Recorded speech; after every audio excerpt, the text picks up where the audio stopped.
नमस्कार साथियों, आप सभी का इस चैनल पर स्वागत है। पहली बार मैं एक अपने स्वरचित कविता को YouTube के प्लेटफॉर्म पर प्रकाशित करना चाह रहा हूँ और इसमें मेरी कुछ हृदय की पीड़ा है जो व्यक्त की जा रही है। इस कविता के माध्यम से पेपर लीक पर किस प्रकार से विरोध प्रकट किया है मैंने। मेरा हृदय इस तरह से कमज़ोर हुआ है। एक मेहनतकश व्यक्ति कैसे अपने प्रयास करता है कि वो हर एक एग्ज़ाम में सफल हो, लेकिन कुछ ऐसे कोचिंग से या मन चले ऐसे व्यक्ति जो इस तरह की घटनाओं को अंजाम देते हैं, अपने मंसूबे पाल के रखते हैं कि भाई मैं इस तरह से फ्रॉड करके सरकारी सेवाओं में दाखिल हो सकता हूँ। तो इसी पर मेरी एक कविता है, इस पे आप अपना ध्यान आकर्षित करना चाहूँगा मैं। गांव का एक अनजान अभ्यर्थी चला कुछ रुपये प्रवेश पत्र व कलम लिए, तेज ठंड में गर्मजोशी के साथ हाफ आस्तीन शर्ट व हवाई चप्पल पहन निकला अपना हर जंजाल और मोबाइल घर ढाणी में छोड़। 10 रुपये बचाने के खातिर कहाँ रखेगा सेंटर पर मोबाइल। एक जो गरीब परिवार का व्यक्ति है, एक या अभ्यर्थी है जो अपने 10 रुपये बचाने के खातिर कि अपना मोबाइल कहाँ रखेगा सेंटर पर, 10 रुपये वो अपने बचाने के लिए अपना मोबाइल घर ढाणी में ही छोड़ कर जा रहा है। और इसी के विपरीत एक और अभ्यर्थी जो अपने माता पिता के अच्छे बलबूते पर होने के कारण या किसी एक महकमे में होने के कारण, ऊंचे बड़े बड़े ठेकेदार होने के कारण उनकी संतानें किस तरह के मंसूबे पाल रखी है, उसका एक चित्रण किया है मैंने अपनी इस कविता में।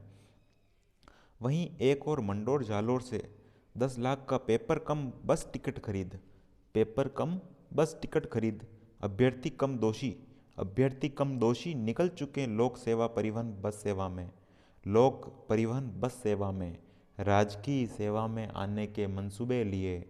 एक अभ्यर्थी न सो पाया न सो सका आज फिर। इस प्रकार से जैसे पेपर लीक होते जा रहे हैं, हर एक सरकार में, किसी एक सरकार पर हम दोष नहीं दे सकते हैं, सभी सरकारों में ऐसी स्थिति है, क्योंकि इन पेपर गिरोहों की जो गैंग है, उन गैंगों को हमें उन पर लगाम कसनी पड़ेगी। उस पर कोई न कोई ऐसे सख्त कानून के अलावा उनको ऐसी सज़ा हो जिससे आने वाले समय में कोई पेपर लीक करने की भी सोचे भी नहीं। ऐसे कुछ हमें कठोर नियम या कानून ऐसे कोई बनाने पड़ेंगे, तभी जाकर के इन पर नकेल कसी जा सकेगी। एक अभ्यर्थी न सो पाया न सोच सका आज फिर। विक्षक से जब पेपर मिला तो ईश्वर का नाम ले खोला उसे। एक मेहनतकश युवा जब अपने परीक्षा हॉल में पहुंचा तो उसने जैसे ही पेपर विक्षक से प्राप्त किया और अपने ईश्वर का नाम लेकर के खोला कि आज मैं इस पेपर में अपनी ईमानदारी से पेपर दे रहा हूँ तो सफल हो जाऊँगा। पेपर की गोपनीयता को सील खोलकर भंग किया। उसे तो यही लग रहा था कि ये पेपर आज मेरे हाथ में आया है, वो सील पैक होके आया है, मतलब इसकी गोपनीयता वही है जो आरपीएससी ने निर्धारित किए है। लेकिन क्या जाने वो उसने, लेकिन नसीब इतना खराब कि जिस पेपर को कमरे में सार्वजनिक रूप से खोला, उसे हैरानी तो तब हुई जब नामचीन कोचिंग संचालकों नकलचियों ने पहले ही हल कर दिया उस कागज के टुकड़े को। अब तो वह केवल मात्र एक कागज का टुकड़ा रहा, वह पेपर नहीं रहा। पुलिस की सजगता से उस अभ्यर्थी के साथ होने वाले अन्याय तथा बेईमानी को तो टाला जा सका, किंतु क्या उस मायूसी और परेशानी को टाला जा सकेगा जिसे आज भी वह महसूस कर रहा है। एग्ज़ाम हॉल से वह बाहर निकला हताशा निराशा के साथ, क्योंकि उसकी यह सालों की मेहनत थी। हो सकता है उस पेपर में वो सफल होता, ईमानदारी से पेपर करता। 46 लोग, क्या बस ये इतनी छोटी गैंग है? नहीं, इसमें शामिल हो सकते हैं बड़े से बड़े अधिकारी व कर्मचारी जिन्होंने अभ्यर्थियों की मेहनत का गला घोंटा है।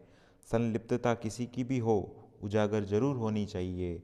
फिर एक विशेष सूचना मिली परीक्षा हॉल में उस अभ्यर्थी को कि आपका यह पेपर होगा फिर कभी, किंतु आज नहीं। बेचारे उस पेपर देने आने वाले अभ्यर्थी को एक फिर वापस से हताशा, परेशानी और लाचारी, इन सब के साथ वह लौट आया अपने घर गाँव और ढाणी में। क्योंकि क्यों, आखिर कब तक एक मेहनत कश युवा पूरी तैयारी से परीक्षा हॉल में अपने आपकी काबिलियत साबित करने की जद्दोजहद करते रहेंगे। और बसों में बैठे अभ्यर्थी आखिर कब तक मेहनतकश युवाओं के साथ ऐसे ही खिलवाड़ करते रहेंगे। सुना है आज परीक्षा लेने वाले आयोग ने रद्द परीक्षा की नवीन परीक्षा तिथि तय कर दी है, किंतु इससे पहले जरूरी यह था कि नकल माफिया पर नकेल कसना जरूरी था। इन अभ्यर्थी कम अपराधियों को कठोर सजा देना जरूरी था। खैर, इन सब बातों को भुलाकर सफलता की आस में नव ऊर्जा समेट मेहनतकश अभ्यर्थी गांव गरढाणी में पुनः आ चुका है। मेहनतकश युवा अभ्यर्थी जुट चुका है फिर से अपनी तैयारी में। बहुत बहुत धन्यवाद आपका। इस कविता के माध्यम से मैं अपनी इस व्यथा को सुनाना चाहता हूँ और सरकार का ध्यान आकृष्ट करना चाहता हूँ कि कैसे मेहनतकश युवा अपनी मेहनत करते हैं और इस तरह से उस दिन का इंतज़ार करते हैं कि आज परीक्षा होगी, किंतु फिर वो परीक्षा हॉल में उन्हें एक सूचना मिलती है जो नहीं मिलनी चाहिए।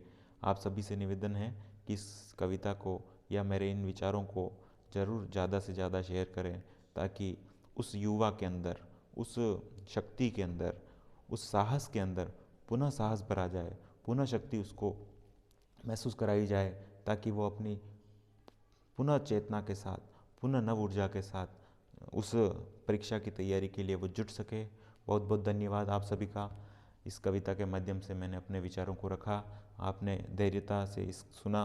बहुत बहुत धन्यवाद आपका।